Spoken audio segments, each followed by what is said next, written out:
ফুলকিকে রাজকন্যা হিসেবে স্বীকৃতি দিল সবাই। হ্যাঁ বন্ধুরা, এমনটাই দেখতে পাবেন। বিস্তারিত জানতে ভিডিওটিতে লাইক দিয়ে চ্যানেলটি সাবস্ক্রাইব করে দেখতে থাকুন। গল্পের শুরুতেই দেখা যায় রাজাবাবু বলতে থাকে তার দাদাকে যে দাদা তুমি রেডি তো? আর তখন বলে যে হ্যাঁ, আমি ঠিক বুঝতে পারছি না যে এখানে কি হচ্ছে, তো মনে নেই, তবে তোরা যা স্থির করেছিস সেটাই হবে, সব কিছুই আমি মেনে নিয়েছি। এরপর দেখা যাবে ঠাকুরমশাই বলতে থাকে যে বড় রাজাবাবু সব কিছুই হলো ওনার নীলা, উনি জানে যে উনি ঠিক কি চাইছে, যে কোনো বড় উদ্দেশ্যে আপনাকে আর বড় রাজকুমারীকে ফিরে এনেছে। এরপর দেখা যাবে বড় রানীমা বলতে থাকে ঠাকুরপো, ছোট ইন্দ্র ওরা কোথায়, এলো না যে? তখন বলে থাকুক না, ওরা আসবে ঠিক সময় মতো, ঠিক আসবে। আদিকে বলে আদি দেখ না ও কোথায়, ওদেরকে নিয়ে আয় না। তখন বলে যে বড় মা আমি আর বাবা তো আছি, ওরা ঠিক সময় মতো চলে আসবে। তো বলে অভিষেকটা হয়ে যাক না। এদিকে মনে মনে বলতে থাকে যে আদিত্য যে আছে এই অভিষেকে এটাই তো অনেক, আমি তাতে অনেক খুশি হয়েছি। আর তখন দেখা গিয়ে ধানুকে বলতে থাকে এই ধানু দিদি দেখেছো তো, আদিত্যটা কিন্তু অনেকটাই পাল্টে গিয়েছে, ম্যাডামের সাথে ঘরে চলে যায়নি। তখন বলে পাল্টে গেলেই ভালো, তবে কি জানো তো আমার না অতটাই বিশ্বাস হয় না ফুলকি, আবার কি ঘটবে, আবার বড় কুমার সঙ্গে সঙ্গে না বদলে যাবে। আর তখন লাবু বলে যে তুই এত এসব নিয়ে ভাবিস না তো, এখন থেকে ফুলকি এই পরিবারে আছে, এই বিষয়টা না ওকেই ছেড়ে দে, বুঝতে পেরেছিস? তখন ফুলকি হাসতে থাকে।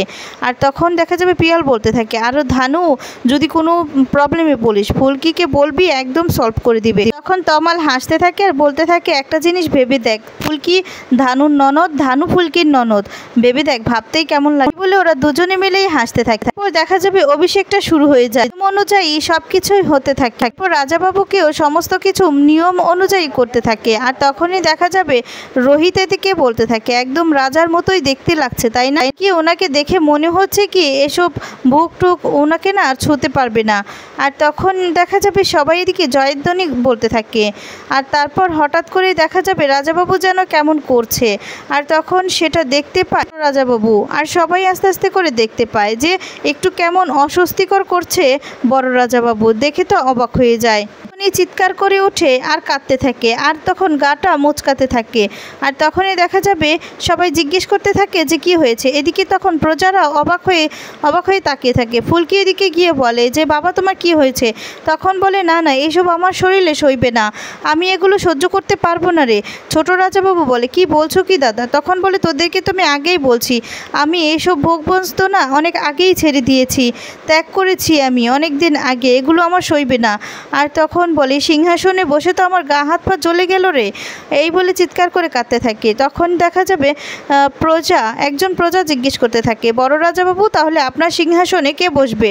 আর তখন বলে কেন, এই তো রাজমহলের দায়িত্ব উত্তর অধিকারী ফুলকি বসবে, ফুলকি তো রাজকন্যা তাই না? তখন দেখা যাবে ঠাকুরমশাই বলতে থাকে হ্যাঁ রাজাবাবু আপনি একদম ঠিক কথা বলেছেন। রাজাবাবু তখন বলতে থাকে যে হ্যাঁ সেই ক্ষেত্রে উত্তরাধিকারী সিংহাসনে বসুক না, আমার না এগুলো সইবে না। রোহিত তখন বলে ফুলকি? আর তখন রাজাবাবু বলে যে হ্যাঁ ওর তো অনেক ক্ষমতা, আমি তো দেখেছি, আমি দেখলাম ওই বসবে। আর তখন এদিকে দেখা যাবে ফুলকি বলে না না বাবা এ তুমি কি বলছো, ফুলকি দাস না এমনিই ভালো আছে, আমার কোনো সিংহাসনের দরকার নেই। আর তখন দেখা যাবে বড় রানীমা বলতে থাকে যে ফুলকি বাবা যখন বলছে তখন একবার ভেবে দেখ না, হয়তো পুরনো কথা কিছু মনে নেই, বিচক্ষণতা সেটা তো এখনো যায়নি, ভেবে দেখ না মা। দেখা যাবে ফুলকিকে সবাই মিলে রাজি করায়। আর তখন ফুলকি আর কিছুই বলতে পারে না, ফুলকি চুপ করে থাকে। আর তখন বলে এটাও কি সত্যি? আর তখন সবার কাছে যায়, গিয়ে তখন বলতে থাকে যে কি হলো ফুলকি, তুমি কি ভাবছো? সবাই তখন এই কথা জিজ্ঞেস করলে ফুলকি বলে আমি কি করে আমি তো জানি যে যারা রাজকন্যা তাদেরকে তো তাদের মতো করে পোশাক পরতে হয়, আমি তো সেগুলো কিছুই পরিনি, আমি সেগুলো পরবো কীরকম একটা ব্যাপার না। আর তখন বলে আরে ফুলকি তুমি সেগুলো নিয়ে না একদম ভেবো না, সবটা হবে, বুঝতে পেরেছো? এই বলে ফুলকিকে জড়িয়ে ধরে আর বলে আমাদের এই না হলে ফুলকি, এই বলে সবাই হাসতে থাকে। দেখা যাবে ফুলকিকে খুব সুন্দর করে রাজকুমারী সাজিয়ে গুছিয়ে নিয়ে আসা হয়। আর তখনই সেখানে ফুলকির পালিত বাবা মাও আসে। আর তাদেরকে তখন রোহিত, ছোট রাজাবাবু, বড় রাজাবাবু সবার সাথে পরিচয় করিয়ে দেয় রোহিত। আর তখন সবাইকে প্রণাম জানায়। এদিকে তখন দেখা যাবে রাজাবাবুর সাথে পরিচয় করিয়ে দেয়। রাজাবাবুকে গিয়ে তখন রোহিত বলতে থাকে ওনারা হলো ফুলকির মা বাবা। কথাটা শুনে চমকে যায় আর বলে ফুলকিকে এতদিন যারা কিনা লালিত পালিত করে বড় করেছে তারাই, ওদের জন্যই তো মানুষ হয়েছে, তাই না? তখন বলে মেয়েটার ভাগ্য ভালো, তার জন্য মেয়েটা বেঁচে গিয়েছিল।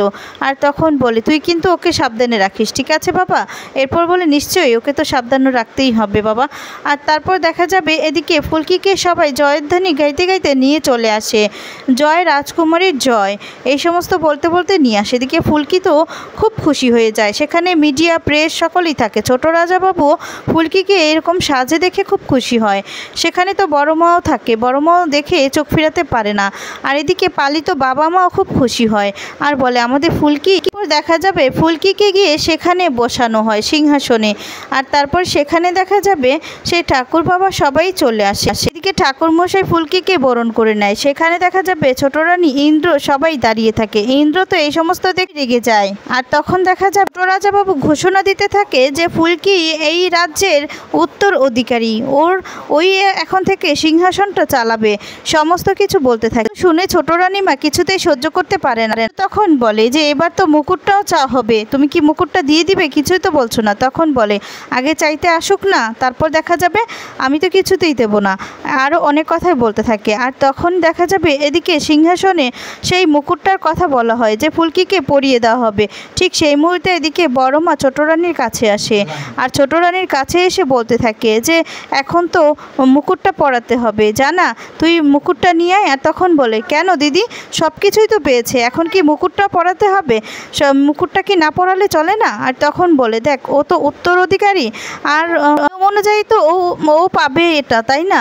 ওকে তো পড়াতেই হবে, এটাই তো আমাদের রাজ্যের নিয়ম, বল। আর তখন কিছুই বলতে পারে না। তখন বলে ও তো জঙ্গলে এখানে সেখানেই বড় হয়েছে, কত কিছু পেয়েছে, আর এত কিছু তো কি ওর মন ভরছে না? এখন কি মুকুটটা লাগবেই? আর তখন বলে দেখ ও এখানে সেখানেই মানুষ হোক না কেন, ও তো নিজে থেকে যায়নি, ওকে তো ইচ্ছে করে কেউ না কেউ সরাতে চাইছিল। আর সেই সমস্ত এখনও তদন্ত শুরু হয়নি, কিন্তু খুব শীঘ্রই হয়ে যাবে। আর তখন এই সমস্ত কথা শুনে ছোট রানীমা একটু ভয় পেয়ে যায়। এদিকে তখন ছোট রাজাবাবু বলতে থাকে আমাদের বংশের মুকুট ফুলকির মাথায় পরিয়ে দিবে এখন বড় রাজাবাবু। তখন সবাই খুব খুশি হয়ে যায় আর হাততালি দিতে থাকে। ওই দেখা যাবে এদিকে ছোট রানীমা কিছুতেই দিতে চায় না, তখন বাধ্য হয়েই দিতে হয়, কারণ সবাই তো সেখানে থাকে। ছোট মার মানে পক্ষে এখন আর কিছুই করা সম্ভব নয়। এদিকে ইন্দ্র তখন রেগে যায়। আর তারপর দেখা যাবে সেই মুকুটটা এনে দিলে ফুলকির মাথায় বড় রাজাবাবু পরিয়ে দেয়। আর তখন বড় রাজাবাবু বড় রানীমা সবাই একসাথে থাকে আর খুব খুশি হয়, ফুলকিকে জড়িয়ে ধরে।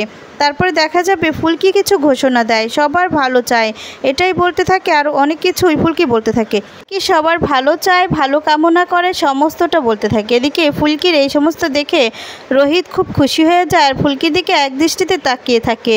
তারপর দেখা যাবে এদিকে ইন্দ্র বলতে থাকে যে করেই হোক এই ফুলকিকে, রাজকুমারীকে এই বাড়ি থেকে তাড়াতেই হবে মা। তখন বলে চিন্তা করিস না, সব রকম ব্যবস্থা হয়ে যাবে। আর তখন বলে আমি এগুলো আর চোখে দেখতে পাচ্ছি না, এই সমস্ত বলে তো ওরা খুব রেগে যায়, রাখতে থাকে। তো বন্ধুরা এবার কি তাহলে ফুলকির আবারও বড় ক্ষতি করতে যাবে ছোট রানীমা? তোমাদের কি মনে হয়? কমেন্টস করে তোমাদের মতামতগুলো জানিয়ে দাও। পরবর্তী আপডেট পেতে চ্যানেলটি সাবস্ক্রাইব করো। ধন্যবাদ।